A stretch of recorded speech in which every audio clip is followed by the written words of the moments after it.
Bonjour les enfants, je vous retrouve pour la correction des mathématiques concernant la journée de vendredi 5 juin 2020 et ce travail de mathématiques concernait les masses, ce qu'on appelle nous dans le langage courant les poids. D'accord? Alors avant de commencer cet exercice, je vous avais demandé de visionner la vidéo concernant les masses sur ma chaîne YouTube. C'est pas évident cette notion de masse puisque c'est une notion qu'on travaille en classe avec ce type d'instrument qui s'appelle la balance Roberval. Donc j'espère que la petite vidéo vous a aidé, hein. Je sais que c'est un travail qu'on fait en manipulation, c'est beaucoup plus facile pour les enfants, mais là, dans le contexte actuel, c'est compliqué. Enfin, dans la première page, c'était plutôt du bon sens. Donc on y va pour la correction. Ozo, Noé et Lola comparent les masses de ces animaux. Les masses, c'est-à-dire les poids, le poids. Donc il y a un singe, un éléphant et un lion. À l'œil nu, on doit savoir quel est l'animal le plus léger et l'animal le plus lourd. Donc entoure l'animal qui convient, l'animal le plus léger est le singe, l'éléphant ou le lion. Voilà, le bon sens veuille qu'on dise que ce soit le singe. On n'a pas besoin ici de balance pour peser ces trois animaux. On pense déjà que c'est le singe qui est le plus lourd. Le plus léger, pardon. Donc l'animal le plus lourd ici est l'éléphant. Très bien. Deuxième exercice. Litchi, qui est le kangourou, et Lola jouent à la balançoire. Lequel de ces deux est le plus lourd? Vous avez déjà eu l'occasion, je pense, d'utiliser cette balançoire qu'on retrouve notamment dans certains parcs. Et comme pour une balance, ce type de balance-là, le plateau qui descend le plus, c'est souvent celui qui porte la charge la plus lourde. La masse la plus lourde ici, Litchi, est plus lourd que Lola. D'accord? Donc ici, Litchi est plus lourd que Lola. Exercice numéro 3. Lola compare les masses de son sac, de son fichier et de sa trousse. Complète les phrases avec plus léger que ou plus lourd que. Alors ici, le fichier. Alors vous avez ici la balance Roberval. C'est cette balance-là qu'on a à l'école et qu'on utilise lorsqu'on travaille les masses. Donc dans cette balance-là, on voit qu'il y a deux plateaux. Et ces deux plateaux, en fait, les enfants, c'est un peu comme votre corps. Vous avez le bras droit, le bras gauche. Lorsque vous portez des sacs ou des choses qui sont lourdes et que vous mettez une charge à la main droite et une charge à la main gauche, souvent la charge la plus lourde, c'est celle qui va tomber, qui va faire tomber votre bras vers le sol. Et donc, on voit ici que la balance Roberval, elle utilise le même système. Le plateau de la partie de la balance qui est le plus bas, c'est souvent celui qui porte la charge la plus lourde. D'accord? Donc ici, le fichier est, par rapport au cartable alors, est-ce qu'il est plus léger que le cartable ou le plus lourd que le sac? C'est un sac. Vous avez raison, le fichier est sur le plateau qui se trouve un peu plus haut que celui qui porte le sac. Donc celui-ci, le fichier, est donc plus léger que le sac.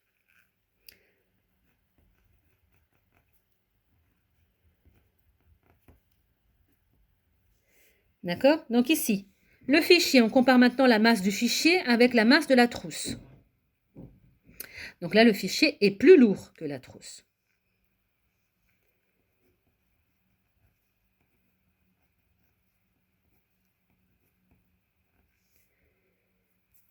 Alors, ensuite, on vous demande de classer ces objets du plus léger au plus lourd. Alors, à votre avis, donc on sait que le fichier est plus léger que le sac, mais que le fichier est plus lourd que la trousse. Alors, le plus léger, à votre avis?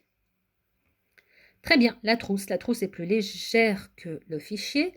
Et ensuite, le fichier, lui, est plus léger que le sac. Donc, le plus léger, c'est la trousse. Ensuite, c'est le fichier. Et enfin, le sac. Alors, c'est pas évident d'écrire. Alors, je note et ensuite, je vous montre. Trousse, fichier et sac. Voilà. Trousse, fichier et sac. J'ai donc classé ces trois objets du plus léger au plus lourd. Donc là, il fallait comparer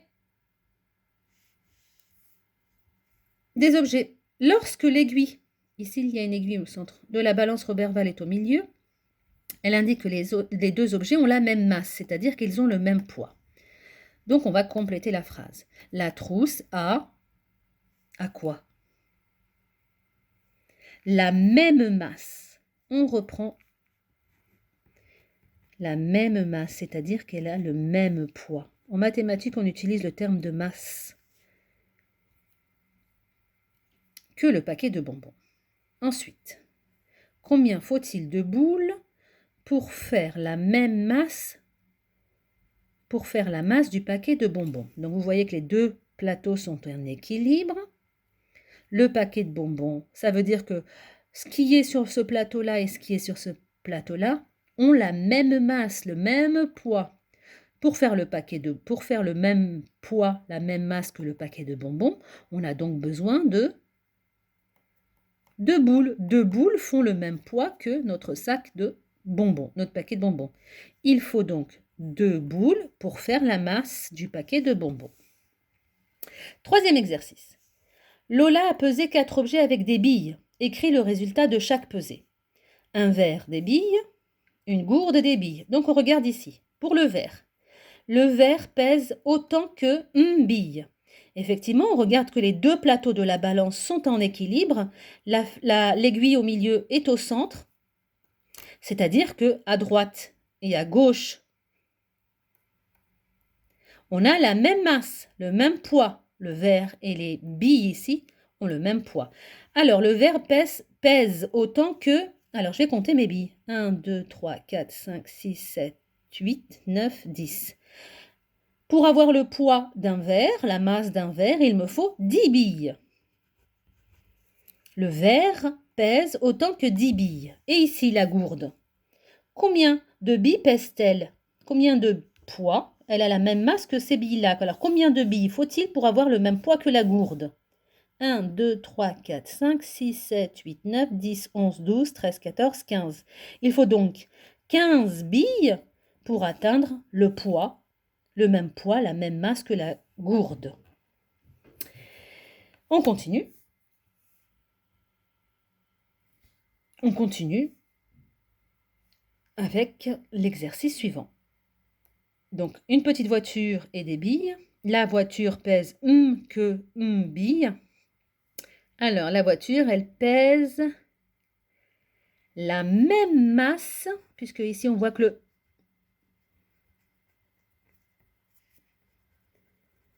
les deux plateaux sont en équilibre et sont pareils. Il n'y en a pas un en dessous et l'autre au-dessus. La même masse que combien de billes? 1, 2, 3, 4, 5, 6, 7. 7 billes. Donc, la voiture pèse le même poids, la même masse que 7 billes. La balle de tennis, elle pèse le même poids. On voit que les deux plateaux sont pareils. La même masse, donc, que 2 billes. D'accord? Alors maintenant, si je dois classer ces objets, donc la balle de tennis, la petite voiture, la gourde et le verre, du plus léger au plus lourd. Le plus léger, vous avez raison, c'est la balle de tennis. Donc la balle est l'objet le plus léger. Ensuite, puisqu'elle fait la masse de 2 billes. Ensuite, vous avez raison, c'est la voiture. La voiture, elle fait la masse de 7 billes. La voiture. Ensuite, on a le verre qui a la masse de 10 billes ou la gourde qui a la masse de 15 billes. Et oui, l'objet le plus léger entre le verre et la gourde, c'est le verre. Le verre qui, lui, pèse 10 billes. Et enfin, la gourde. Voilà pour l'exercice 3. 4. Noé place la voiture et la balle sur le même plateau que la balance. Ah, notre balle de tennis qui faisait 2 billes et notre voiture qui faisait 7 billes. Ces deux objets sont rassemblés sur le même plateau de la balance. Dessine les billes pour faire la même masse sur l'autre plateau. Ah, on doit dessiner autant de billes que de poids. Donc ici, la balle de tennis, elle représentait la même masse que 2 billes. Donc voilà pour la balle de tennis, les 2 billes. Et pour la voiture, 7 billes. Je complète avec 7 billes. 1, 2, 3, 4, 5, 6, 7. Donc voilà, la voiture et la balle de tennis ont la même masse que 9 billes, 7 plus 2. Voilà les enfants. À très vite.